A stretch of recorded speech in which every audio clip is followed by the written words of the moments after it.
ৰঙিয়াৰ এগৰাকী চৰকাৰী অধিবক্তা নাম মুনিন শৰ্মা।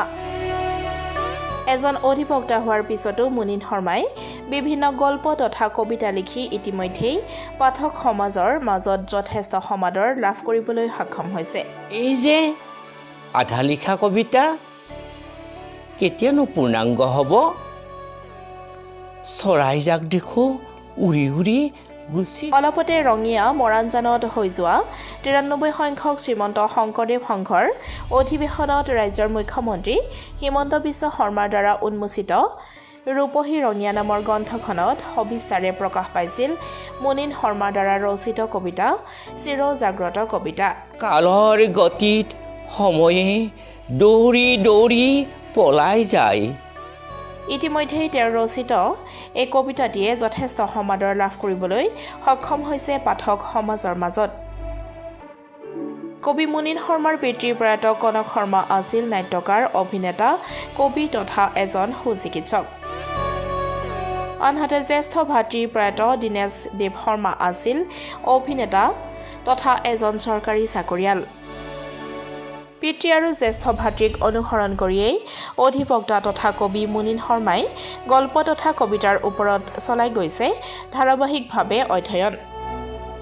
আৰু আজি তেওঁ এজন সফল কবি তথা গল্পকাৰ।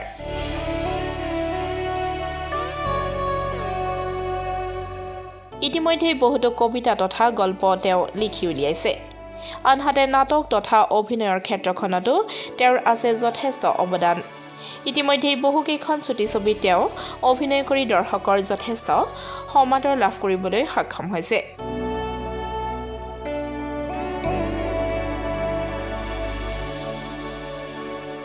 ইচ্ছা থাকে, ইচ্ছা শক্তি সকলোৰে প্ৰবল। আৰু মই যিহেতু কবিতা চৰ্চা কৰি ভাল পাওঁ, মই আজিতেই কবিতাখিনি সমাপ্ত হোৱা বুলি প্ৰকাশ নকৰোঁ, কাৰণ মোৰ আকৌ জীৱনত মই ভাবোঁ বহুদিন আছে, গতিকে মই আৰু বহু কবিতা লিখিব পাৰিম। এতিয়া মই মোৰ জ্ঞানেৰে কৈছোঁ, মোৰ কবিতাখিনি পূৰ্ণাংগ এতিয়ালৈ হোৱা নাই। তোমালোকে মোক সহায় কৰিবা বা আনৰ পৰা মই যিখিনি সহায় সহযোগ এতিয়ালৈ পাইছোঁ আৰু বেলেগেও মোক সহায় সহযোগ সুবিধা এইখিনি দিলে মোৰ কবিতাই পূৰ্ণাংগ ৰূপ পাব। মই নিজে লিখি থাকোঁ, কিন্তু মোৰ নিজে লিখি থাকিলেই যে কিতাপৰ ষ্টক কৰি থ'লেই যে নহ'ব নহয়, এইখিনি ৰাইজৰ মাজত প্ৰচাৰ হ'ব লাগিব।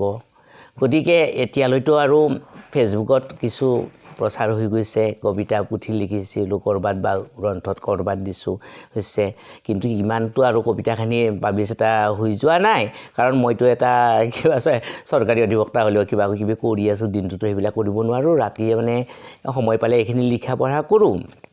গতিকে মই ক'ব নোৱাৰোঁ বোলে মোৰ পূৰ্ণাংগ মানে কবিতাৰ ওপৰত মানে দক্ষতাটো আছে। মোৰ কবিতাখিনি সেইকাৰণে মই আধা লিখা বুলি কৈছোঁ, মোৰ কবিতা পূৰ্ণাংগ হোৱা নাই। আৰু মানে ৰাইজৰ ফালৰ পৰা যদি মোক সঁহাৰি দিয়ে, মোৰ প্ৰতি যদি এটা ভাল ভাৱত মোক লয়, তেতিয়াহ'লে তাৰপিছত আৰু কিছু বছৰ পিছত মই মোৰ কবিতাখিনি পূৰ্ণাংগ হোৱা বুলি স্বীকৃতি দিম। গতিকে এতিয়া মই নিজকে আধা লিখা বুলিয়েই কৈছোঁ। এই যাত্ৰা আপোনাৰ চলি যাব? হয়, সদায় থাকিব যেতিয়ালৈ মোৰ জীৱন থাকে। পৰিকল্পনা কি আছে ভৱিষ্যতৰ পৰিকল্পনা? পৰিকল্পনা মানে আমি অসমীয়া, অসমৰ যিটো আমাৰ অসমৰ কাৰণে আমিনো সৰুৰ পৰা কি কৰিব পাৰিলোঁ, ইয়াতেই জন্ম লভিলোঁ। অসমৰ প্ৰাকৃতিক যি সৌন্দৰ্য, এই সৌন্দৰ্যৰ যিটো মাধুৰ্যতা এটা আছে, এইখিনি হয় বহু ৰাইটাৰে বহু লিখকে লিখিছে, প্ৰকাশ কৰিছে, কিন্তু মইনো কিয় নিলিখোঁ? মই যিখিনি মোৰ মনলৈ আহে মই সেইখিনি লিখোঁ। আমাৰ অন্ততঃ ভাষাখিনিৰো এটা উন্নতি হ'ব।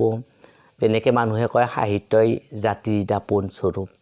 গতিকে আমাৰ এই কবিতা হওক, নাটক হওক, কৌতুক হওক, হিউমাৰ হওক, আমি যিটো ভাষাটো আমাৰ মাজেৰে প্ৰকাশ হয় বিভিন্ন ধৰণে। যোনে যিটো পচন্দ কৰে, কোনোবাই নাটক কৰি ভাল পায়, কোনোবাই গান গাই ভাল পায়, কোনোবাই নৃত্য কৰি ভাল পায়, হয়নে? এনেকুৱাকৈ কিছুমানে হাস্যৰসৰ সৃষ্টি কৰি ভাল পায়। এনেকৈ সকলোৰে মই ভাবোঁ মেক্সিমাম মানুহৰে অভিজ্ঞতাটো আছে, কিন্তু কিছুমানে অভিজ্ঞতাখিনি প্ৰকাশ নকৰে আৰু বহুতে ভয়, লাজ, শংকা এনেকুৱাৰ কাৰণে আগবাঢ়ি নাহে। আচলতে আমি যদি আগবাঢ়ি নাহোঁ, আমি যদি পিছাই থাকোঁ, কেনেকৈ হ'ব? ছাপ'জ ধৰক এতিয়া মানে হয়তো কোনোবাই ক'ব পাৰে মই কিবা এটা নৃত্য কৰিছোঁ, মোৰ মনলৈ আহিলে মই অকলে আছোঁ যেতিয়া ৰাতি মই উজাগৰি থাকি পেলাই টোপনিটো ক্ষতি কৰি থকাত কৰি মই যদি এটা কিয় নৃত্যই কৰি পেলাই মই ভাল পাওঁ সুন্দৰ মাৰ্জিত ড্ৰেছত, তেতিয়াহ'লে মইনো নকৰোঁনো কিয়? কবিতাটো মই লিখিলোঁ বাৰু, লিখি আমনি লাগি পেলাই মই বোলো অলপ ৰিলেক্সেশ্যনো হ'ল, অলপ মানে আমাৰ হেৰিও হ'ল, এক্সাৰচাইজো এটা, ফিজিকেল এক্সাৰচাইজো হয়তো, নৃত্যটো এটা আমাৰ কলাৰে অংগটো হয়। গতিকে মই তাৰে মাজতে দুই এপাক মানে মই পাৰিলে তাৰমানে পাৰাই নৰাই কৰোঁ আৰু সেই কথা। কিন্তু মই এইটো কাৰো ওচৰত যাই পেলাই শিক্ষা গ্ৰহণ কৰিবলৈ যোৱা নাই এই ক্ষেত্ৰত। কিন্তু কবিতাটো এইবিলাক নাটক কবিতা এইবিলাকতো মই মোৰ দেউতা, দাদা, মোৰ দাদাৰ নাম দীনেশ চন্দ্ৰ শৰ্মা, তেওঁ ঢুকাইছে মানে তেওঁ চাকৰি জীৱনতে, এইটোৰ কাৰণে বহুত দুখ লাগে। তেওঁ মোক দেউতাই নাটক লিখে, তেওঁ নাট্যগুৰু, নাটকৰ তেওঁ নিজে বহু ষ্টক আছিল কনক শৰ্মা, তেখেতেও ঢুকাইছে। দেউতাৰ নাটকবিলাক দাদাই পচন্দ কৰি পেলাই কৰে আৰু দাদাই নিজে পৰিচালনা কৰে, মোক লৈ যায়। গতিকে আমি বেছ গ্ৰুপ পাওঁ, কিবা পাওঁ, এনেকুৱাকৈ দাদাক লগত লৈ পেলাই আমি বহুতখিনি কৰিলোঁ। দাদাই চাকৰি সূত্ৰে তেজপুৰত থাকিব লগা হ'ল, ময়ো ইয়াতে ৰঙিয়াতে থাকিব লগা হ'ল। এনেকুৱা এটা সংসাৰৰ মানে কিছুমান বান্ধোনৰ কাৰণে নাটকৰ কিছুমান ক্ষেত্ৰত আমি পিছ পৰি গ'লোঁ, কৰিব পৰা নাই। কিন্তু মানে যদিও মইতো লিখাখিনি কৰিব পাৰোঁ, নাটকখন মই লিখিব নাযাওঁ, কাৰণ নাটক মই ইমান এটা মই লিখাৰ আগ্ৰহটো নাই। কিন্তু মই কবিতাখিনি, প্ৰবন্ধখিনি, গল্পখিনি বা কোনোবা এটা গানৰে কোনোবাই যদি কিবা কয় কৰিবৰ কাৰণে মইনো কিয় কৰিব নোৱাৰোঁ? তেনেকৈ এতিয়া বৰ্তমানতো মই আৰু ধেমালি কৰি ফেচবুকত মই কিবা কিবি নৃত্যটো আৰম্ভ কৰিছোঁ, সেইখিনিয়ে আৰু। আচলতে শিল্পৰ কেতিয়াও মৃত্যু নাই, এইটো এটা সাধনা আৰু এইটো গোটেই জীৱনেই থাকিব।